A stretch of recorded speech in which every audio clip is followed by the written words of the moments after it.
లేడీస్కు free travelling bus ఇచ్చిన కాంచెలి auto డ్రైవర్లు దాదాపు ఇప్పుడు మార్నింగ్ 6 గంటలకు వచ్చి ఇక్కడ వెయిటింగ్ చేస్తే ఇంతవరకు 100 రూపాయలు కూడా సంపాదించలేకపోయినాం. దీనివల్ల ఆటో డ్రైవర్లకు చాలా నష్టాలు జరుగుతున్నాయి. ఇంట్లో ఉన్న పిల్లలకి పాలు బ్రెడ్ కొనిచ్చే అంత స్టేటస్ కూడా లేకుండా పోతుంది. ఈ వారం రోజుల నుంచి ప్రతి ఒక్క ఆటో డ్రైవర్ ఎంత సఫర్ అవుతున్నాడో, లోపల ఎంత కుమిలిపోతున్నాడో ఉన్న రాజకీయ నాయకులు కానీ అర్థం కావడం లేదని నేను అనుకుంటున్నాను. ప్యాసింజర్స్లో ఎక్కువ ఎవరు ఉంటారన్న, మరి లేడీస్ ఉంటారా జెంట్స్ ఉంటున్నారా?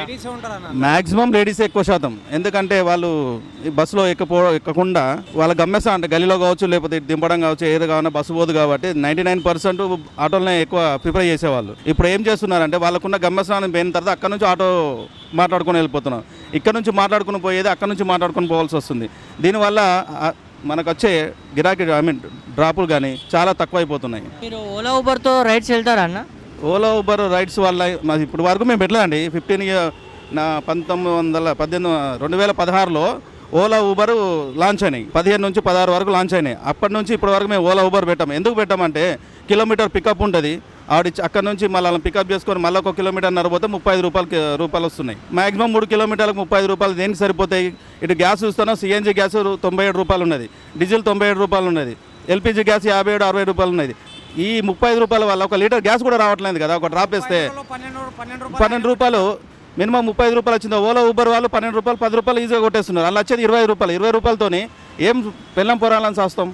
సాధలేము కదా. మీరు ఈ స్కీమ్ రాకముందు రోజువారీ సంపాదన ఎంత ఉంటుండే, ఇప్పుడు ఎంతకి తగ్గిపోయింది? ఈ స్కీమ్ రాకముందు అయితే మినిమం 1500 రూపాయలు ఉండే. గ్యాస్ డీజిల్ అన్ని పోను మినిమం 1500 రూపాయల వరకు కంపల్సరీ ఉండేటిది. అలాంటిది ఇప్పుడు ఈ ఫ్రీ బస్సు వల్ల మినిమం 500 రూపాయలు కూడా కొట్టలేకపోతున్నాం. ఈ 1 వీక్ నుంచి ఇదే జరుగుతుంది. ఇదే కంటిన్యూగా అయితే మాత్రం ఈఎంఐ కట్టలేక ఉరిపెట్టుకొని చచ్చే బతుకులు ఆటో డ్రైవర్లకు వస్తాయని నేను అనుకుంటున్నాను. మళ్ళీ ఇంకోటి ఎవరో అన్నారట, గవర్నమెంట్ హాస్పిటల్ వచ్చినాయి, ఫ్రీ గవర్నమెంట్ హాస్పిటల్ ఉన్నాయి, అలా వేయించుకోవచ్చు కదా, ప్రైవేట్ హాస్పిటల్ ఎందుకు పోతున్నారు అంటున్నారు. గవర్నమెంట్ హాస్పిటల్లో ఫ్రీ అన్నప్పుడు అందులో ఉన్న ఎక్విప్మెంట్ ఏమున్నాయి? ఏం లేవు కదా. మళ్ళీ ఏది కావాలన్నా, బ్లడ్ టెస్ట్ కావాలన్నా, ఏది చేయాలన్నా ల్యాబ్కు పోవాలి. ఏది ప్రైవేట్ ల్యాబ్లో పోయి మనం అక్కడ నుంచి తీసుకొని వచ్చి మళ్ళీ చూపిస్తే గవర్నమెంట్ హాస్పిటల్లో చేస్తున్నారు. రెండోది గవర్నమెంట్ స్కూళ్ళల్లో పిల్లలు చదువుతున్న ప్రైవేట్ స్కూల్లో ఇస్తున్నారు కదా. గవర్నమెంట్ స్కూల్ కూడా ఫ్రీ ఉన్నాయి, అవి నడుస్తలేవా ఇవి నడుస్తలేవా అంటున్నారు.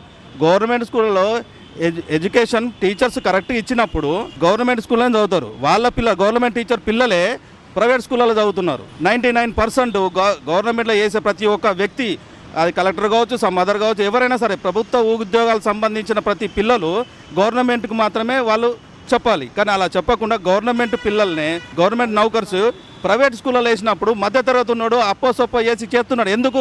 ఎడ్యుకేషన్ బాగుంటుందని చెప్పేసి చేస్తున్నారు తప్ప వేరే ఉద్దేశంగా లేదు. వీళ్ళందరూ గవర్నమెంట్ పిల్లలను గవర్నమెంట్ హాస్పిటల్లో వాళ్ళకున్న గవర్నమెంట్ క్యాండిడేట్స్ కానీ హాస్పిటల్లో ట్రీట్మెంట్ చేపిమను.